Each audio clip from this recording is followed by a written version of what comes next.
So everybody knows, when you sleep better, you feel better. You are in a better mood. You are a better person. You have less chance of making errors. You are more kinder. Because you're healed in your sleep. You have conflict resolution, memory consolidation, learning, retention. Hello and welcome to another episode of the Ben Morton Leadership Podcast. It's the weekly show that brings you inspiring interviews with MDs, CEOs, and genuine subject matter experts from around the globe, all designed to help you be the very best leader you can possibly be.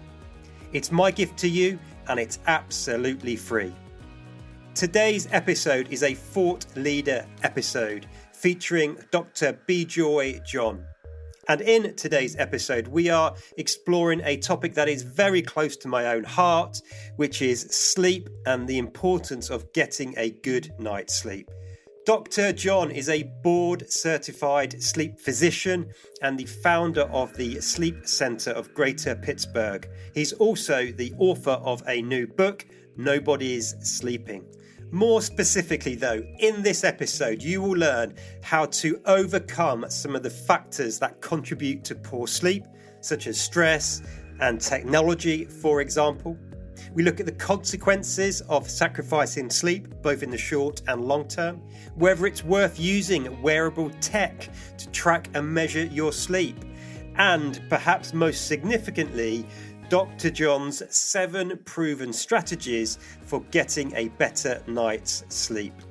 And if you find this episode does resonate with you and this is a topic that's piqued your interest, then do also, when you're done, check out episode 47 featuring a friend of mine, Professor Greg Wells, where we talk in more depth about sleep, exercise and nutrition. I've popped a link to that episode in the show notes for you, so you don't need to go hunting for it yourself. That is enough by way of an introduction though, so let's dive right in to today's episode and my conversation with Dr. Bijoy John.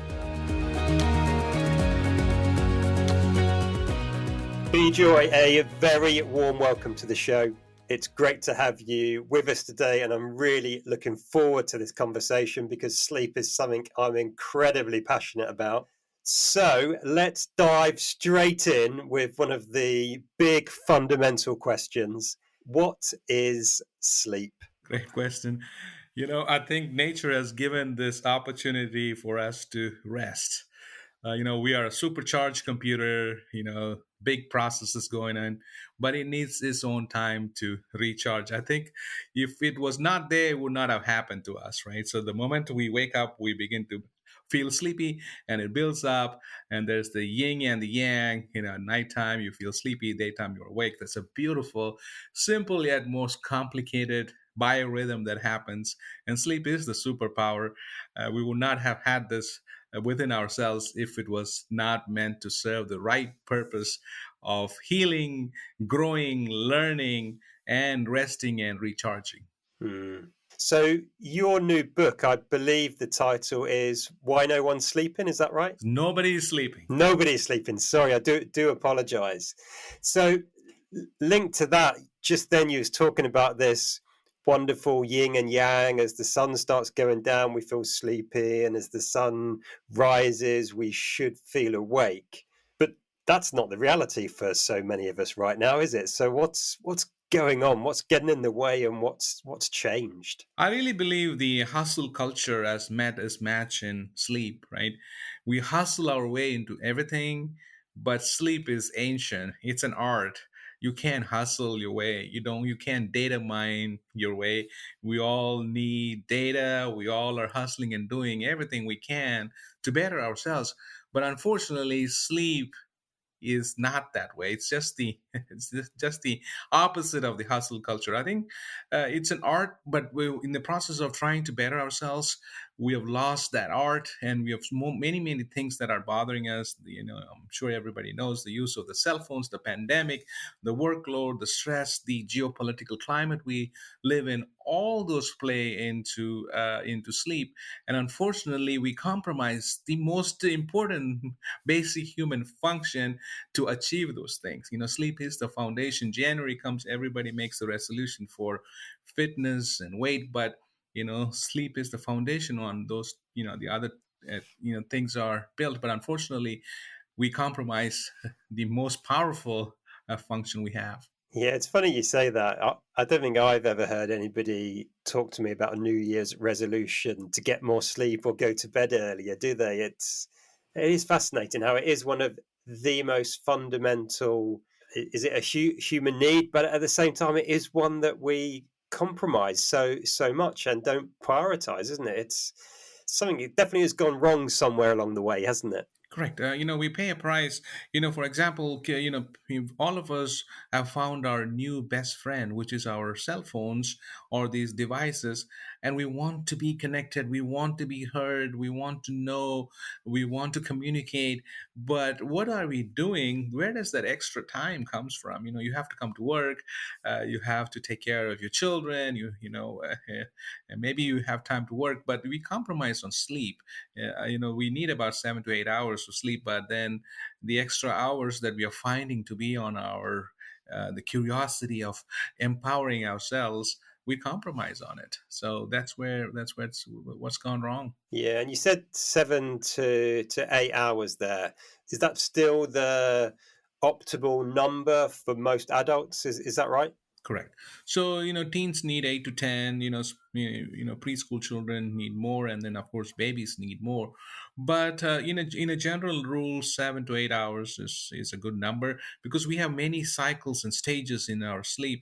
To get the optimal ratio of all that, we need to have that many hours of sleep. There are a few people who have won the genetic lottery, like Elon Musk. He doesn't sleep much, but he recently went on TV and said, hey, I can do it, but not many can do. So he himself has focuses on sleep. So the good news, Ben, here, most people are becoming aware of this, this power, and there's more talk now than ever before. Yeah. And if we want to give people a little bit of the odds around that genetic sleep lottery, am I right in thinking it's only something like 3% of the global population have got the gene that means they can sleep less? It's very small, right? Very, very small. These people, they can sleep like 4 to 5 hours, and they get their correct amount of ratio, and then they are able to be supercharged. But all of us go through different cycles in our sleep, and each cycle is about 90 to 120 minutes long, and we have about 5 to 6 of that. Yeah. And then we've spoken already, I mentioned a couple of times the fact that many of us are compromising sleep, but at what cost? What is the cost to us when we do sleep less than that 7 to 8 hours? And I'm particularly interested in the cost for someone in a leadership position, or let's say a knowledge worker who is going to work and they are employed to use their brain to solve complex problems and challenges or be creative. What impact is it really having on us? I learned very early on. I struggled with insomnia in med school. Nobody sleeps. Everybody is high on caffeine. But, when I pull an all-nighter and take an exam, I'm less, my scores are less. I said, I have to figure something out. So early on, I dedicated an hour prior to my examination date. I started sleeping more and just be done, and actually scored more. So I said, hey, my memory consolidation and learning and retention is much better if I sleep 7 to 8 hours rather than 1 or 2 hours or no sleep. So I learned that. See, sleep problems don't hurt like a toothache, so we don't pay attention to it. We can pay the ultimate price over a period of time. People are having mental fog. You get at risk for dementia. The cardiovascular impact. Our blood pressure is high right now. We are in a conversation or doing things, but at night we kind of everything simmers down. That our system is at rest. But what happens when you have sleep disorders, when you don't sleep? That system is revved up, and of course you have uncontrolled blood pressure, uncontrolled diabetes. All that will affect your. You can pay the ultimate price. In 2021, in the United States, the cost of not showing up at work because of sleep problems was $411 billion. So, not to mention the errors that they've created. So, Yeah, wow. And what are some of the things that people listening then can do to try and help them get sufficient quality sleep? So let's say, for argument, someone is now totally convinced that they need to get between 7.5 to 8 hours sleep per night, but they struggle to unwind, to fall asleep, maybe because of insomnia or some other reason. What are some of the things that people can practically do so that they can sleep well, feel rested, and then go to work and perform the next day? So I formed these seven proven sleep strategies. I can go all of them. I want to. That's the subtitle of my book. So what I did, I just did an acronym for that. So if your viewers are listening, it's called Sleep Now. SLEEPNOW. So I can start going, one by one if you're ready, Ben. Absolutely. Yeah, yeah. So the first S in the Sleep Now acronym is the schedule. We need to have a schedule. So 10 to 6 a.m., 10 p.m. to 6 a.m., I tell people to dedicate to sleep. But what's happening is if somebody cannot sleep when they go to bed at 10 and they fall asleep at 11:30, what do? They start going to bed earlier, trying to get sleep. But now you're struggling for 3 hours, then you grab hold of your phone, and you're just frustrated. My one of the sleep expert that I look to is Matthew Walker. He said, you don't sit in your dining chair and get hungry. You go there hungry. So what I tell people, you need to go to bed. If you fell asleep at 11:30, you need to go to closer to hit your bed at 11:30 p.m. And then, but you have to wake up at 6. I'm trying to create a sleep debt. Got you. So once that 11:30 to 6 a.m., now you're sleeping 6.5 hours, then you slowly move your clock forward by 15 minutes, 11:15, till you get to 7 or 8 hours of sleep. So, all right, this is very important. This is called sleep restriction. The first few days, they call my office and they're angry with themselves and angry at me. So, but I've helped hundreds and thousands of patients over the course of 25 years of my experience. And, me being, I prioritize that. So, the next one is the L in the acronym is low light, low noise, low temperature. This is also absolutely needed because melatonin, the hormone that we have within our cells, is only secreted in darkness and low temperatures. And of course, noise is hindrance to our sleep rhythm. So mela means darkness. So the room has to be dark and also has to be cold. So that's the beauty of that. So the next is my favorite in the acronym E is electronics. Man, we're all our Oh, best friend. It's my own best friend. Unfortunately, what happened with, I mentioned earlier, that's one of the reasons, not only the electronics, what happens, the corona virus changed the whole way how we work. We work from home. Then you take the computer and bring into all your phones into your bedroom. So every time you're on your phone in the bedroom and there's no ambient light, it's more powerful, right? It goes into the eyes and tells the brain, hey, it's still daytime, there's no need to go to sleep. Remember, melatonin only secretes in the darkness. And then you have your phone next to you, there's a ding and the notification, and then you accidentally wake up in the night, wow, it's only 3 o'clock. Oh, it is 3 o'clock. See, the rumination and the cognitive activity. I keep my phone in my bathroom next to me. I have an alarm for 6, and I have to literally wake up. I don't hit the snooze button. I wake up, turn it off, and I'm done. I'm ready for the day to begin. So this is, I tell people, we are all addicts, including myself. How do you know you're an addict? The first thing you do when you in the morning, if you're going to pick up a phone to see what's up, then you are an addict. yeah. So we are all cell phone addicts, especially now with my release of my book. Every morning I'm saying, what's the ranking of my book? What's people saying about it? I think I'll get over it in a minute. So that's the E, the very important thing. So the next E is the exercise. Exercise generates heat. Remember, melatonin only secretes in, when the body temperature is lower. So when you exercise 4 hours prior to going to sleep, you have the, endorphins and also the body heat. So that's not good. The ideal time to do exercises in the morning, but if you can't, if you're in the evening, try to be done by 6 p.m. if you're planning to go to bed at 10 p.m. So SLEEP. The next is the P. This is where I have given the new techniques for people. Most people say, "Hey, I've heard this, I've heard that," but hear me out. P is powering off your mind. So I teach two techniques. One is called vivid imagination. When you're in bed, bedroom is only for sex and sleeping in that order. But most people are either worrying or they're snoring. So what happens is, I don't want reality in your bedroom.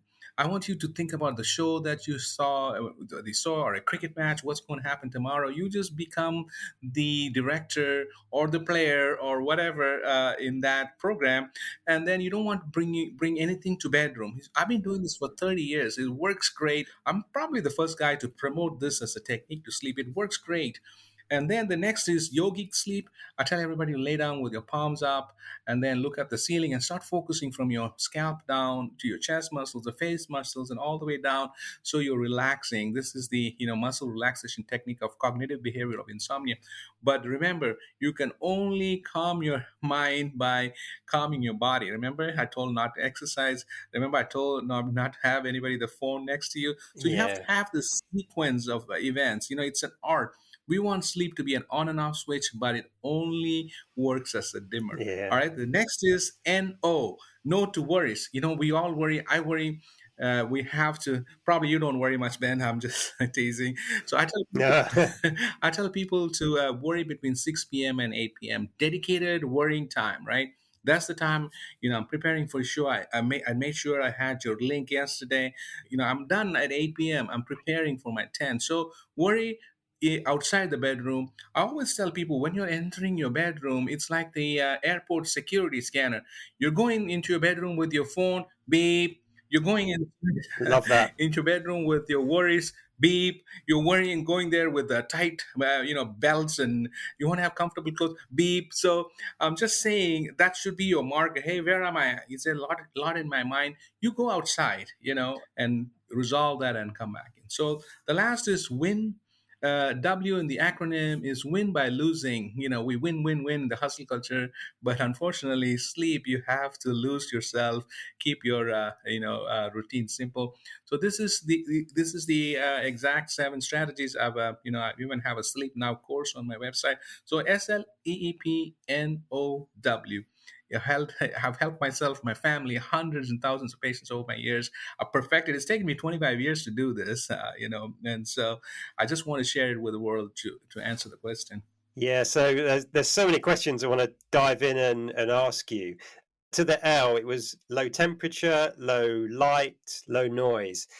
So is any one of those more significant? And this is quite a granular question. So let's say the room's quite hot, so we want to put a fan on, but the fan is going to create noise. Are we better to have a cool but noisy room, or a quiet but hot room, or are those three elements all relatively equal? So I think of all the things, it's the darkness is the most important thing, right? So background noise is good. People have noise cancellation machine. I always sleep with my fan on all my life. That's my soothing, some kind of keep the circulation. Like white noise? Yeah, white noise. So noise, but remember, when you are by the railway tracks or a busy interstate, and then you're not rest, your body is taking those cues from the outside, and because the more deeper you are going, that's more the deeper sleep. But the noise kind of keeps you up in stage one or stage two of sleep. So among all that, I would say the darkness is the most important thing. Okay. And in terms of light as well, I think that's something that many people are aware of now, especially blue light from devices. And as you said, there's two elements to staring at your device before bed, right? There's one piece which is it puts you in work mode and creates worry, and then the other one is the actual light. But sort of what should we be doing to mitigate that? So, for example, I personally will, and I'm pretty good at this, try and make sure an hour before I'm going to sleep, my phone is put away. We bought a little foam bed from Ariana Huffington's website. So my wife and I and my daughter, we tuck our phones into their bed downstairs. They stay there when we go up to bed.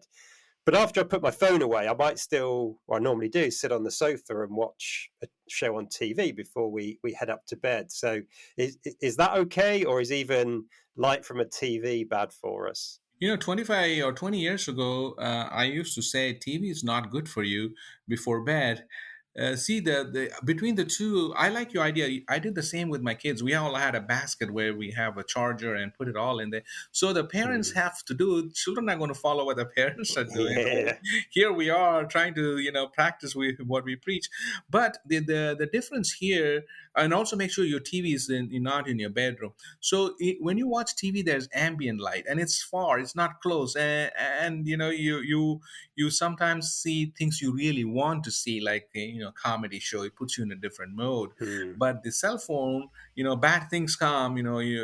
People wanting something from you, or they worry that somebody may not like your post, and you're all upset now. So it creates the emotion. But between the two, I like TV outside the bedroom. That's perfectly all right before going to bed. So we've talked about tech and kind of tech not being in the bedroom. Earlier on, you also mentioned sort of data and this hustle culture. When we spoke ahead of recording this episode, you said something that really sort of piqued my interest, which was not everything needs to be measured. So again, there are some people who are getting really into trying to sleep well and they love their tech, so they might be going to bed with some sort of wearable on, be it their smartwatch, kind of a ring that tracks your sleep. Like, what are your thoughts on all of these sleep tracking and data gathering devices that we're being sold? That's the number one cause of reason people call my office to see me in person. Hey, my sleep is not good. I don't have stage 2 sleep or stage 3 sleep or REM sleep. Remember, Ben, when you are in the weight loss program, what do the coaches tell you? Don't weigh yourself every day. Only weigh yourself, in 30 days or 60 days when you're met. Yeah, yeah. Even last night, I had the mistake of jumping on my scale, and I was like lower. So what did I do? I went and ate a big dessert, which I would not have done, right? So it doesn't work. So again with sleep, oh, I need to get more REM sleep tonight, and then the next day morning.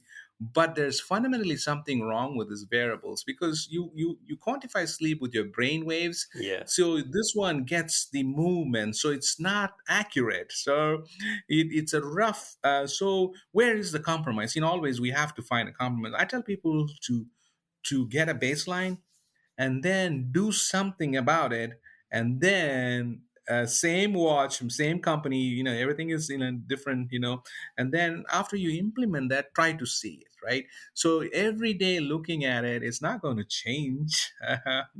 Change the data mining is not going to change it. And so get a baseline, implement the strategy, and then see if it works. Daily looking at it and worrying will invariably make you sleep less on the data that's not accurate. Yeah, that really resonates with my experience. So over the years, I've tried using various sleep tracking devices, like my Garmin watch. At one point, it was a Fitbit type device, and a few things happened. One is I'd find it would interrupt my sleep because I'd roll over, and the feeling of the watch or the band pressing against my skin would wake me up. So I'm like, oh, this isn't good. It's not even comfy getting to sleep. And then there'd be days where I would wake up and immediately I'd feel quite rested.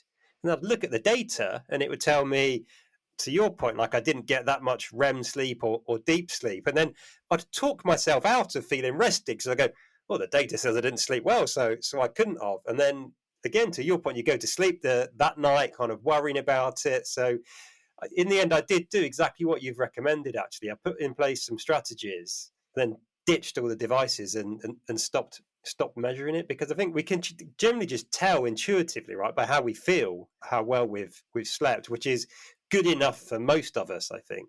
So it depends on how. Then, if you spend majority of their sleep in REM sleep, there's this big misconception: is REM sleep is not the restorative. It's actually good for conflict resolution, but it's not a restful sleep. So if you sleep 7 hours and you're spending 5 hours in REM sleep, you're not going to be rested the next day, right? So how you feel depends on stage three, deep sleep, most of it. So that's the deep, sweet sleep, I call it. To answer your question, you made the perfect statement. How you feel the next day is how well you did the night before. Remember, there's no EEG. They're not monitoring the brain waves. So you have inaccurate data, and you're steering in the wrong way. So I am not a fan for that wearables. Yeah. Bijoy, what about two of what are probably the most common drugs that most people link with sleep? And by that I mean alcohol and caffeine, right? So many people might use alcohol because they think it will help them fall asleep, but then if they don't sleep well, they'll caffeinate themselves to counteract the tiredness the next day. Where do both of those two drugs factor into sleeping well? So when people have that behavior, I said you are my celebrity clients. That's what I have. That was some of my celebrity clients.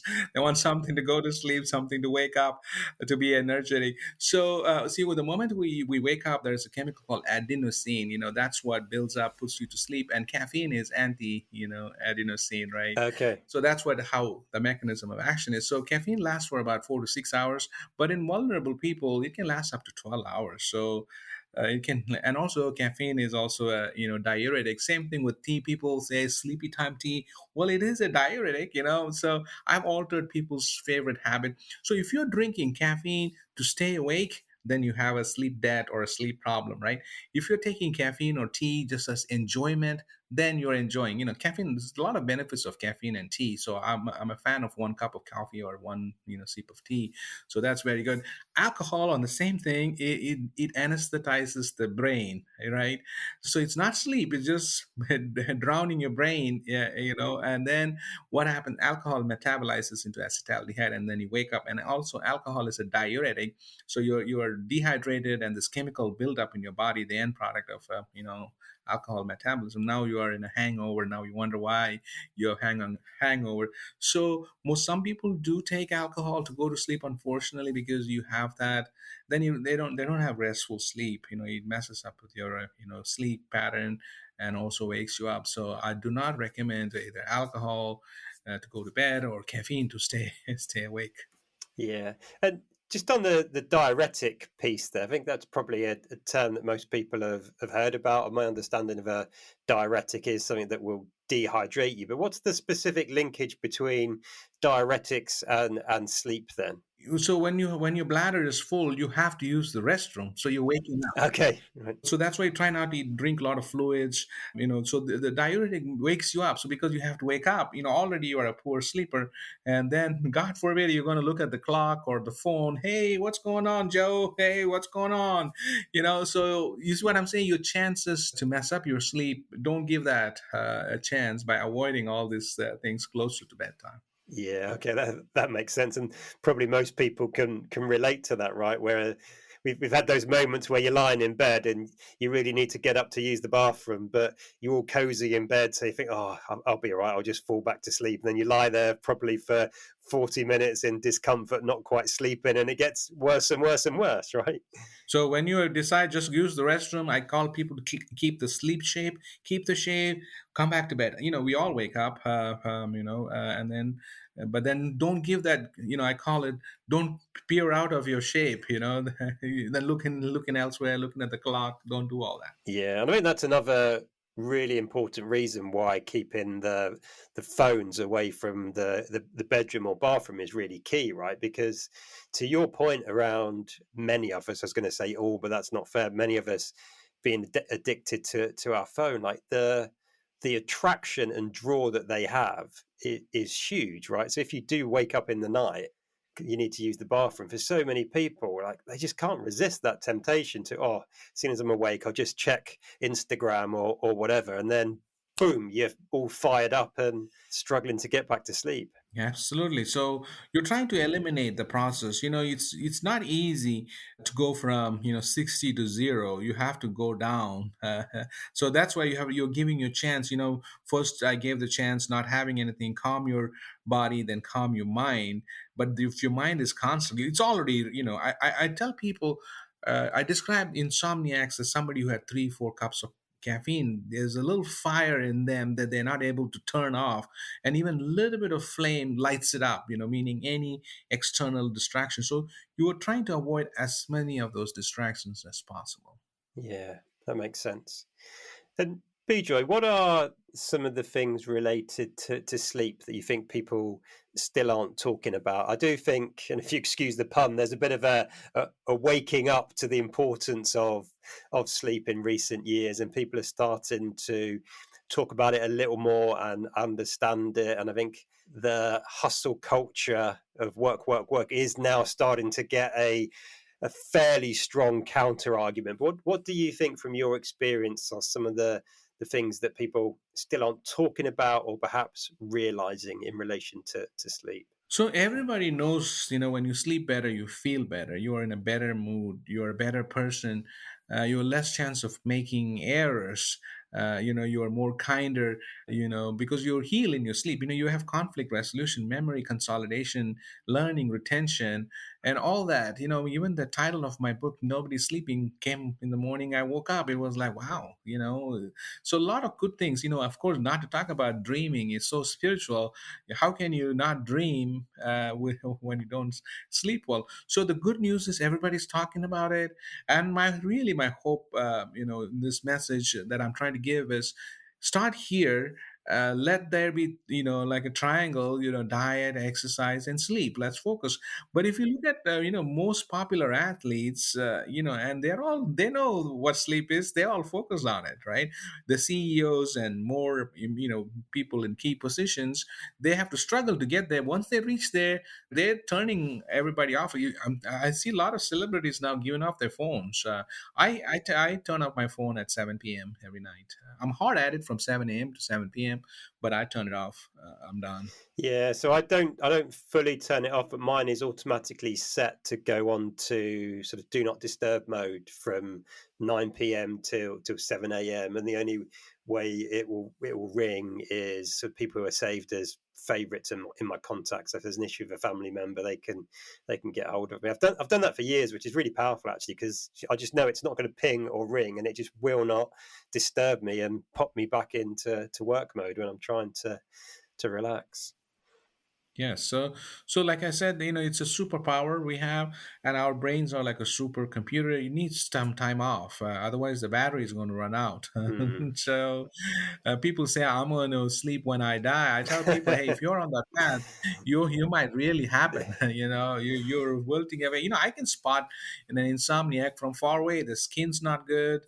Their mood's not good. They're irritable. You don't want to be around them, but person who's well rested, they're ready to go. Yeah, And that's why I appreciate you having me on my show, and then we are able to spread this good news, which has been compromised. yeah. Bijoy, one penultimate question that something you said that just triggered in my mind, which I've never really thought about before. You mentioned dreaming. Is there any sort of linkage between dreaming and quality of sleep? Like if we wake up and don't remember any dreams, does that tell us anything? If we're waking up and remembering dreams vividly, does that tell us anything about how well we've slept? What are the headlines there, perhaps, if there are any? We dream in all stages of our sleep, but most in REM sleep.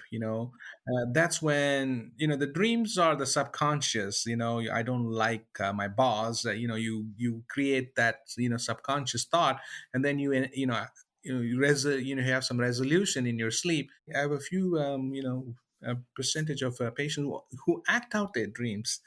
That's a dangerous. They punch their spouse or they run, and they fall down, that's a dangerous condition. So vivid dreams can happen, but nightmares or underlying stress you have to address. But we all don't remember our dreams. It's just like this thing that goes away. I want to remember in the morning for a few minutes, and then it's gone. The brain resets. So it's healthy. Children have night terrors in the early part of their sleep, and the adults have, when the REM sleep is more consolidated, can have more vivid dreams. So it's nothing wrong, but it is very vivid. Or if you're like hallucinating, you might have sleep disorder or underlying stress or trauma, which we probably need to address. Okay, but not remembering dreams isn't necessarily a sign of anything at all. That's perfect. That's what we are built to be. So that's Brilliant. Brilliant. Bijoy, I've got one final question that I end every podcast episode with, which is this. What would you say is the best mistake that you've ever made? Or to ask the question another way, perhaps, something that initially you thought was a disaster, but it turned out to be quite fortuitous. in the line of sleep or in my life. In your life, whatever direction you want to take the question. So, I have 4 medical specialties. One of my real passion was the intensive care unit. I really loved that, being an intensive care unit doctor. I did that for 25 years. So my sleep was on the back burner. I could never I sleep. can imagine. Yeah, all the other patients. So to see me was 6 months. And I finally decided, 3 years ago, to just come out. I wish I had done this earlier, start my own clinic. And, it has taken me 2.5 years to write this book. I wish I could spread this message earlier. But, there's a time for everything. I'm fully on now. So and that's the only the change that I've done. I wish I had made this earlier. Yeah, I love it. Fantastic. Bijoy, thank you so much for joining me and my listeners on the show today. As I said at the start, it's a topic that's really close to my heart as someone who's struggled to sleep over the years, and an absolute champion of helping and encouraging people to sleep well, both so they can perform at work and hopefully live a long and healthy life. And I know for sure some of the tips that you've shared, your Sleep Now acronym, will really, really help people. Before we wrap up, let me just ask you again to give us the details of the new book and how and where people can get hold of a copy. Yeah, it's everywhere. This is the title, Nobody's Sleeping, the 7 Proven Sleep Strategies. It's available on all the popular websites. Amazon's got it everywhere, Barnes & Noble, all over the place. I saw it today. And also have for people looking online, I have the Sleep Fix Academy, and I'm also on many social media platforms as Dr. Sleep Fix. I give a lot of videos. I'm even on TikTok, Instagram, Facebook. If you want, I always do some funny videos to help people sleep better. So that's it. Sleep well, be well, and let's have a healthy, happy life for everyone. Brilliant. Thank you so much for joining us on the show. Take care. Thank you so much, Ben. So there you have it, folks. That was episode 164 of the show. I hope you enjoyed listening, but most importantly, as always, I hope there were some practical things that you can take away and do as a result. Maybe for you, maybe for your friends, colleagues, your team at work, who knows? Perhaps you can go away and become a sleep champion for those around you. Remember, if you did enjoy this episode and the subject matter, do go and check out episode 47 featuring Professor Greg Wells via the show notes. And whilst you're there, do also make sure you grab a copy of my Optimal Sleep Timeline. As I say, it's worked wonders for me and for many of my leadership mentoring clients. Thanks for tuning in. And if you have got a couple of minutes before you head off to whatever you're doing next, then I'd be incredibly grateful if you could just give me a quick rating and review of the show. It really does help and enable me and my team to continue bringing you this free resource. Take care, look after yourself, and until next time, lead on.